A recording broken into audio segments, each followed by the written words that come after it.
Are you thinking about starting an Etsy shop? If so, then I made this video for you. As a quick disclaimer, I actually started coming up with a huge long list, but this is meant to be a short video, so I'm going to stick with 5, and I will link to some more videos that I think might be helpful in the description. But I do advise that you do your homework and look at the Etsy website. There's the handbook, and there's forums if you have questions that you can't find the answers to. Definitely do some research because, well, you're going to see why now. Okay, number 1, payment account reserves. What's this? It was brought in February this year, 2021, and I think it's for new sellers, but Etsy have been a bit wishy-washy with the wording, so it suggests that it's for new sellers now, but they've left it open enough to branch this out to more people in future should they choose to. They like to cover their backs. But basically it means that if you start an Etsy shop and you make sales, I believe Etsy hold on to your money for like 45 days. And it's just to make sure that you're not a scammer, essentially, and that the people that you're selling to get their items and get it in a timely fashion. And then once that period has gone, you get your money. I'm saying this as if I don't know much about it, because I don't. I've been on Etsy for 14 years, longer than I can remember, and sometimes I think more than long enough. So it hasn't happened to me. But yes, just be aware that if you're a new shop, chances are if you sell stuff, you're not going to get your money straight away. Okay, earlier this year I made a video about what I consider to be the pros and cons of Etsy, and this was in the cons section. Etsy's fees are numerous and confusing, and I stand by that. Case in point, this. I sold it for £5, and I even made a list of all of the fees that I got charged for it. Now, you may have heard of the 20 cents listing fee and the 5% transaction fee. Let me break down for you exactly what I was charged, but just so that you know, I'm here in the UK, so I'm going to do it in pounds and pence. Okay, here we go. Right, so there was the listing fee, which was 15p. Then there was the listing fee VAT, which was 3p. I have to pay VAT on pretty much every fee that I get charged. That's not an Etsy thing, that's a UK government thing. Fine, whatever. Then we have the transaction fee, again, we know this, which was 25p. And then we have the VAT on the transaction fee, which was 5p.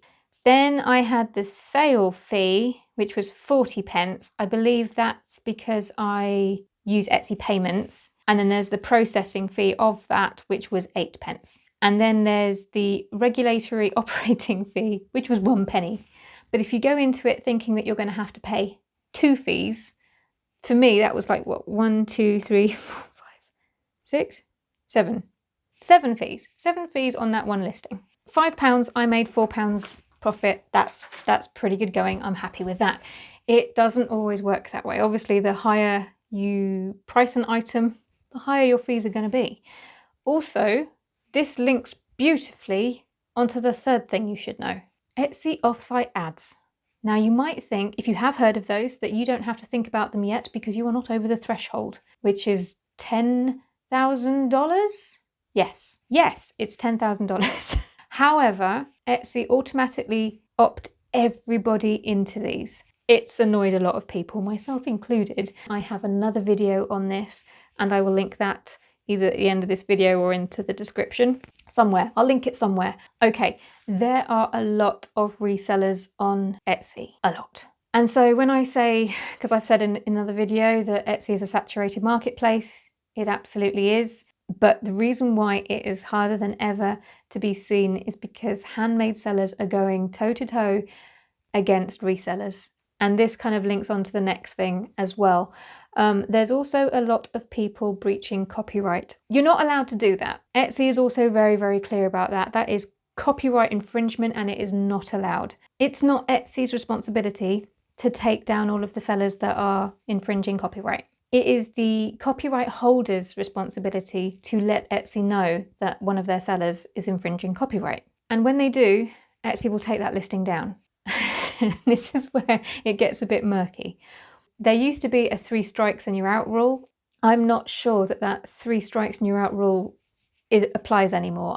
Etsy's doing a lot of things now through automated systems, and a lot of people are getting caught out by their systems flagging people up and then closing their shop. It's a mess. So here's what I would say. Don't do it. Just don't do it. Don't gamble with your shop, because that is what you're doing. All it takes is for Adidas or Disney or whatever the company is to just do a sweep of the shops on Etsy, and they do. And then all of these shops that have these items, Etsy will just take them down. Whether they take the items down only or your shop, who knows?